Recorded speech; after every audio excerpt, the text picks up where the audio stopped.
बांग्लादेश और भारत के हालिया रिश्तों को लेकर रूस के राजदूत अलेक्जेंडर खोजीन ने एक बयान दिया है। उन्होंने बांग्लादेश को नसीहत भरे लहजे में कहा कि भारत के साथ तनाव कम करना बहुत ज़रूरी है और ये जितनी जल्दी हो सके उतना बेहतर होगा।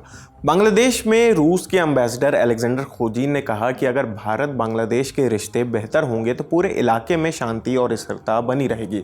उन्होंने ये भी याद दिलाया कि 1971 में बांग्लादेश की आज़ादी में भारत ने बड़ी भूमिका निभाई थी और उस वक्त रूस ने भी बांग्लादेश का साथ दिया था। राजदूत के मुताबिक भारत बांग्लादेश और रूस के बीच सहयोग का एक लंबा और अहम इतिहास रहा है। अलेक्जेंडर खोजीन ने ये बातें बांग्लादेश की राजधानी ढाका में रूसी दूतावास में आयोजित एक प्रेस कॉन्फ्रेंस में कही।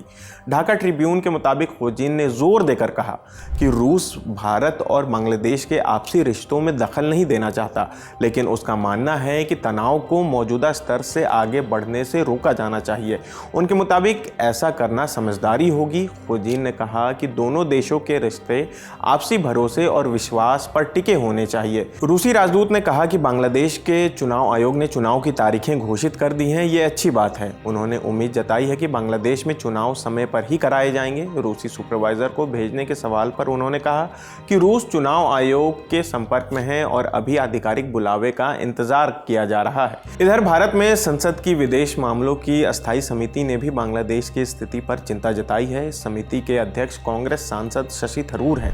समिति का कहना है कि बांग्लादेश में मौजूदा हालात 1971 के बाद से भारत के लिए सबसे बड़ी रणनीति चुनौती बन सकते हैं। रिपोर्ट में कहा गया है कि 1971 में खतरा साफ साफ दिख रहा था, मानवीय संकट था और एक नया देश बन रहा था, लेकिन आज का खतरा अलग तरह का है और शायद ज़्यादा गंभीर भी। इसमें नई पीढ़ी का भारत से दूरी बनाना, राजनीति में बदलाव और भारत से हटकर नए देशों की ओर झुकाव शामिल है। समिति ने यह भी कहा कि शेख हसीना के सत्ता से हटने और आवामी लीग के कमज़ोर पड़ने के बाद हालात बदल गए हैं। साथ ही इस्लामी ताकतों की वापसी और चीन और पाकिस्तान के बढ़ते असर को भी बड़े बदलाव के तौर पर देखा जा रहा है।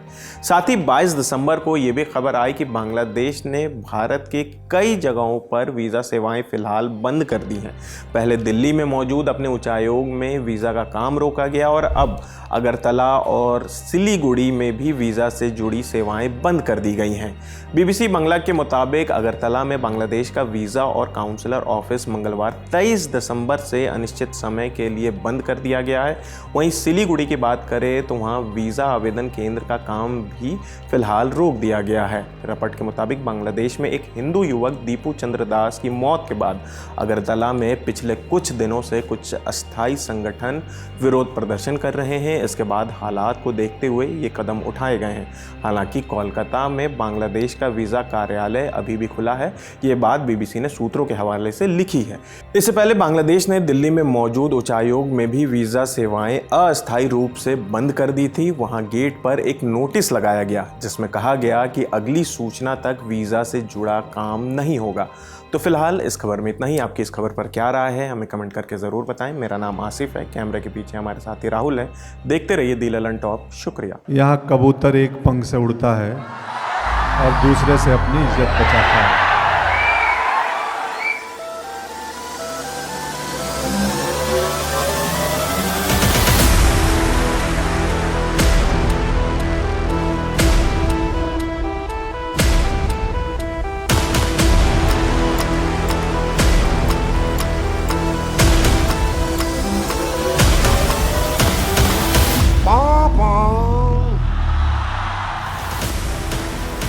रील नहीं, बिहार वाली रियल वाइब्स चाहिए तो 10 जनवरी को आइए बापू सभागार पटना, जहां सजेगा लल्लन टॉप अड्डा।